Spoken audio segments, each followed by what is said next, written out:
आपका उद्देश्य बदला तो क्रिया का फल बदल गया। कई बार सुनाया है। एक दुष्ट स्वभाव वाला आदमी था, तो जंगल में गड़ासा लेके खड़ा होता।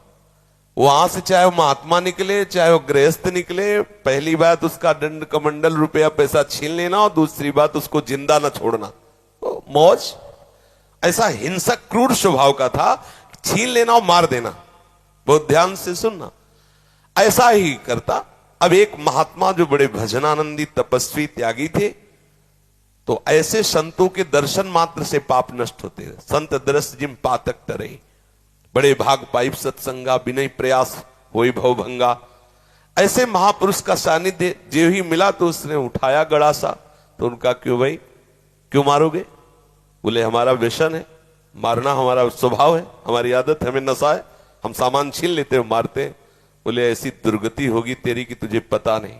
वो तपबल संपन्न थे, वो जो जो बोल रहे थे वो ऐसा लग रहा था कि उसके दिमाग पे लग रहा है। थोड़ी ही देर में संभाषण मात्र, एक तो दर्शन दूसरा संभाषण, तत्काल उसके हृदय में कंपायमान, हृदय में भय पैदा हुआ, चरणों में गिर गया। महाराज मैं तो बहुत पाप की, ये देखो संत दर्शन का फल, कोई उपाय बताओ।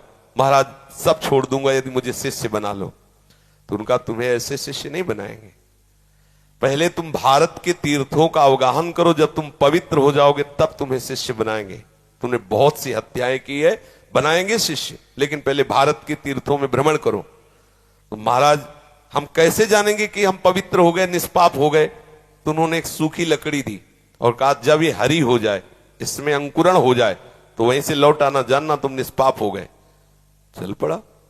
अब महापुरुष की प्रेरणा, ये होता है संत का प्रभाव। अब वो लकड़ी ली सूखी हो, चल पड़ा।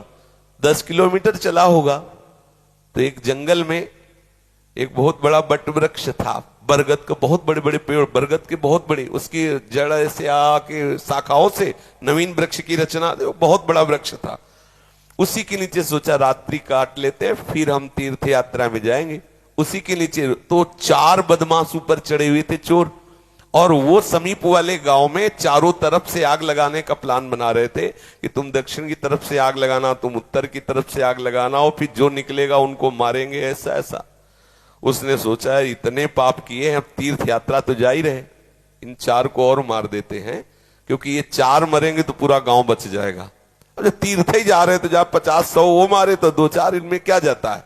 उन्होंने आवाज लगाई, ये सुनो तुम्हारा प्लान ठीक नहीं है। तो देखा कि कोई हमारे प्लान को सुन लिया, तो उनका देखो हम तुम्हारे गुरु हैं इस बात के, जीवन हो गया गड़ासा चलाते हुए, मुझे पता है तुम फंस जाओगे, नीचे उतरो। अब एक साथ थोड़ी उतरेंगे, एक एक उतर। बड़ा वृक्ष था तो जड़ की आड़ में, उसको पता था, मारने का अभ्यास था, बिना अस्त्र शस्त्र के हाथ ही से मार दिया, 4 को मार दिया।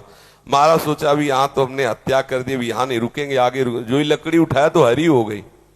गुरु जी लोग कहा था लकड़ी हरी हो जाए तो वापस आ जाना तीर्थ यात्रा। अभी तो कोई गंगा नहाया नहीं, जमुना नहीं नहाया, तीर्थ यात्रा नहीं की, और लकड़ी हरी हो गई, पर गुरु ने कहा था हरी हो जाए तो वापस आ जाना। वापस चला गया।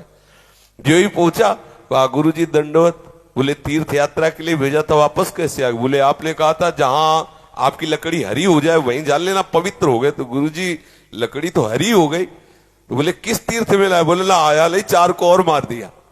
बोले 4 को मार दिया तो और पाप बढ़ना चाहिए, कैसे क्या? तब उन्होंने बताया पूरे गांव की रक्षा करने के भाव से मैंने तो बोले देखो बेटा, अभी तक अपने स्वार्थ के लिए मारते थे, उद्देश्य था आपको अपने स्वार्थ का, तो वो पाप हुआ। लेकिन पूरे नगर के गाय बैल जीव जंतु स्त्री पुरुष बच्चे सबकी रक्षा का उद्देश्य रख के 4 को मार दिया, तो वो महापुण्य हो गया। अब समझे, क्रिया वही है, उद्देश्य बदल गया तो फल बदल गया उसका। आप गृहस्थ में जो क्रियाएं कर रहे हैं वही क्रियाएं प्रभु के लिए करने लगे, उद्देश्य बना ले प्रभु की प्रसन्नता, बात बन गई। सर्वधर्मान परित्यज्य मामेकं शरणं व्रज अहम त्वां सर्व पापेभ्यो मोक्षयिष्यामि मा शुचा। तू चिंता मत कर कि धर्म त्याग का पाप लगेगा, मैं तुझे निष्पाप कर दूंगा, लेकिन तू मेरे चरणों का आश्रय ले ले। हर धर्मों की पूर्ति भगवत प्राप्ति से होती है, और प्रभु के चरणारविंद का आश्रय लेना परम धर्म है। जो धर्म कर्म प्रभु की प्राप्ति में बाधा पहुंचावे तजिए ताहि कोटि वैरिशम, उसे करोड़ों दुश्मन के समान त्याग देना चाहिए। जैसे तजो पिता प्रहलाद विभीषण बंधु भरत महतारी, गुरु बलि तजो कंत ब्रज बनितन, बोले भेमुद मंगलकारी। इसलिए अपने जीवन का लक्ष्य प्रभु प्राप्ति बनाने वाले के लिए हर धर्म भगवत प्रसन्नता के लिए किया जाए, वही हो गया भगवत प्राप्ति का हेतु। समझ रहे? ऐसे कितने महापुरुष देखे गए अपने कुल कर्म को करते हुए भगवत प्राप्त हो गए, क्योंकि वो प्रभु की प्रसन्नता के लिए किया। अभी क्या करते हैं हम, जो भी करते हैं अपने सुख के लिए करते हैं, अपनी राजी के लिए करते हैं, और भक्त प्रभु की राजी के लिए करता। क्रिया वही है, उद्देश्य बदल गया, उसका फल बदल गया। समझ गए आप?